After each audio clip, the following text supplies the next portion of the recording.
As this phase is all about pragmatism and being pragmatic in our approach to life and different things, we can take it in the wrong way and see that as taking the foot off the gas. We can see it as not going for an opportunity, and again we can use that monkey brain to say to ourselves, right, relax and chill, let's be pragmatic about it and let's not rock the boat. We just settle for what we have. But if that's the way you're thinking about this phase, you're completely wrong. Okay, you've spun it around to suit your lifestyle, to suit your mindset, to suit where you are, to say, I'll just sit back and chill, I'll be pragmatic and sure, we'll just accept life the way it is. And this quote from Marcus Aurelius today, it's like, without using his quote there, but I've heard different quotes over the years, and the way I word this is probably been said before 100 times, and someone has a name beside it, doesn't really matter. It's the way I like to word it. And that is, action beats perfection every time. Every time. Because as we've mentioned, and this is a theme going right through this phase, and the 3 phases we've done, it keeps popping up. It's about not resting on your laurels. It's about not sitting there and waiting that perfect opportunity. As we mentioned during the week there, waiting on the perfect day to go out in the boat, the perfect time to go into apply for a new job. We always wait for Monday, wait for next week. And we spoke about this loads, and you could be watching this saying, oh, here he goes again, he's talking about this, fucking take action and don't be waiting for the perfect day. There's a reason for this. It's because it's like everything else. We hear something once, or we might read something, or we come across something, a quote, and we read it, or we hear it and we go, oh, I'm going to implement that. What happens? It's Wednesday and you've read it, you've heard it, it's made sense to you, you said, I'm going to do that, and Thursday say, I'll do it Monday.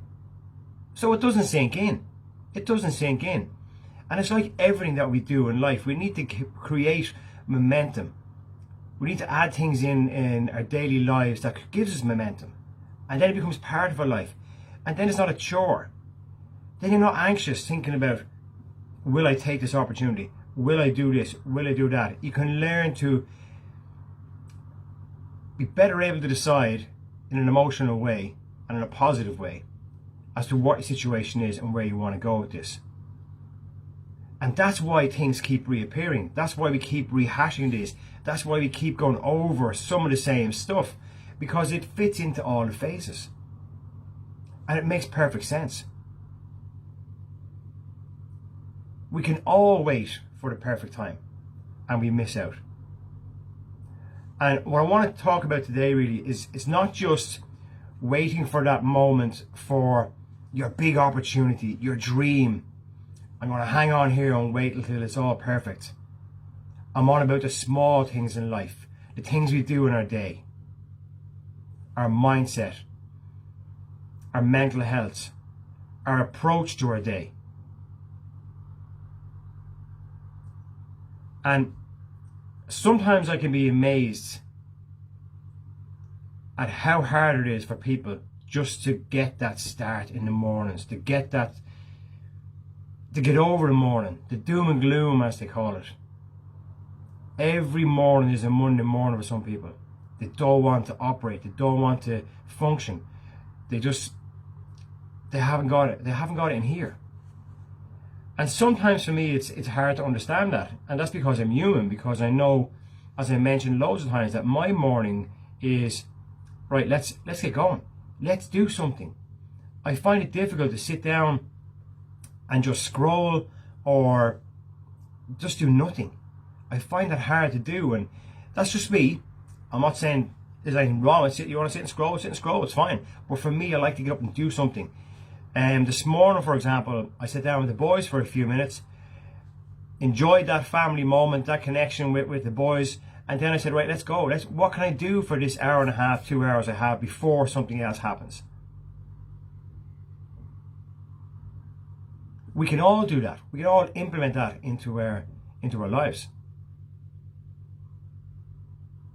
And there's little small daily tasks. It doesn't have to be big. It can be when you walk past the patio door and you say, oh, the grass needs cutting, the garden needs to be sorted. I'll do it Monday. get things done. The more you get done, the more wins you get in your day, the more wins is going to add up. And you're going to go to bed feeling a whole lot better. A whole lot better. And it's the very same if it comes down to their tasks, as we call them, like they're just daily tasks that's part of the household. But if you start doing those small things and getting your shit together, getting your life in order, other things then will improve. Then you can focus on the energy connection that you've lost with a friend, with a loved one, with a distant relation. When you start getting these wins, it'll give you more confidence. It'll reduce that anxiety where you might want to reach out to somebody you've lost touch with, someone that you've hurt, someone that you've made feel anxious, someone who's made you feel anxious. You can build those bridges, or you can just repair it to a certain level where it's not part of your anxiety anymore. If we wait for the perfect time to do everything, nothing will ever get done. We just keep on stagnating and stalling in our life.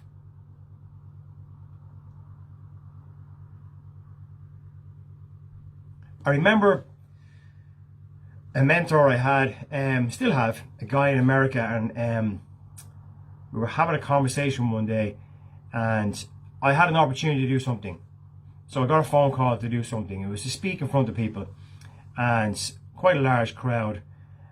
And when I got the call, I actually went back to my mentor and I said, oh, I'm not getting this call. What do I do here? How am I going to do this? How am I going to prepare for this? Can I do this? I was looking for his support. I was looking for him to say, oh yeah, you can do it. Of course you can do it, man. Let's go and do it. You're great. And he didn't say that to me. He says to me, what was your answer when you were asked this question to do this? You were given this opportunity. What did you say? And my response to the opportunity was, let me think about it. I'll get back to you. Let me have a think about this opportunity. Now, it wasn't an opportunity just for me. It was an opportunity to share stuff with people that wanted to hear it. So it wasn't for my benefit mainly. It was for the people in the group. I said, let me think about it. And most people, if you listen to my videos, think, oh, Dave's confident. He'll just fucking do it. Yeah, no hassle. Off you go there. Far from it. Far from it. I have my own little routine before I have to speak in front of people. I get anxious. I get that shake in the voice. I get that anxiety feeling in my stomach. I'll be sweating. I'll be like checking my shirt. I'll be like, oh, Jesus. What if I say this? What if I say that? What if I leave out this? What if I offend somebody? What if I... All these what ifs. What if, what if. So I said to him, what should I do here? I thought he'd give me all this, rubbing my back and my belly and saying how great you are, off you go and do it. And he says, just answer simply yes. Yes, I'll do it. That's it. Yes, I will do that. That's your first step. That's your commitment. That's your first positive action. Say yes. And then you go away and you learn how to do it. Then you go away and you put the steps in because you've committed to something. You're not waiting for the perfect moment. You're not going away and saying, I'll do all these courses, I'll upskill, I'll train, I'll practice for hours in front of the mirror, and then I'll go and do it. Just say yes. And then you can go and learn how to do it, and then you can step up to the mark. So that's what I did. I responded and said, yes, I'll do that. And was I anxious? Yes, of course I was. On the day, was I nervous? Yeah. Yes, of course I was. 100%. Did I go and do it? Yes. Did people benefit? Yes. Did I benefit? Yes, of course. We can all do things, guys, that make us feel uncomfortable. I was giving a talk to a group of people in a hotel function room. And I was outside in the corridor doing push-ups on the ground and jumping around, trying to get myself up in an energy way to feel more confident. And I was there doing push-ups, and this English guy walked by and says, what are you doing, man? And I said, I'm doing push-ups, I'm speaking next. And he was like, wow, he said, fair play, it's a great thing to do. And we had a good conversation, and I realised afterwards, after speaking to this guy and speaking to the crowd, that he was the main man at that place. He was the boss, as they call him. But for him to see me do my little prep, it helped him, and he brought it into his prep because he was nervous, even though he was multi-millionaire and he was whatever. So he brought in this stuff where he could give himself more confidence. Guys, there's loads we can do, okay? We can stay here all day and talk about it. I'll tell you loads of stories, but we won't. Get after it, have a smashing one. Don't wait for the perfect time. Get out there and do it.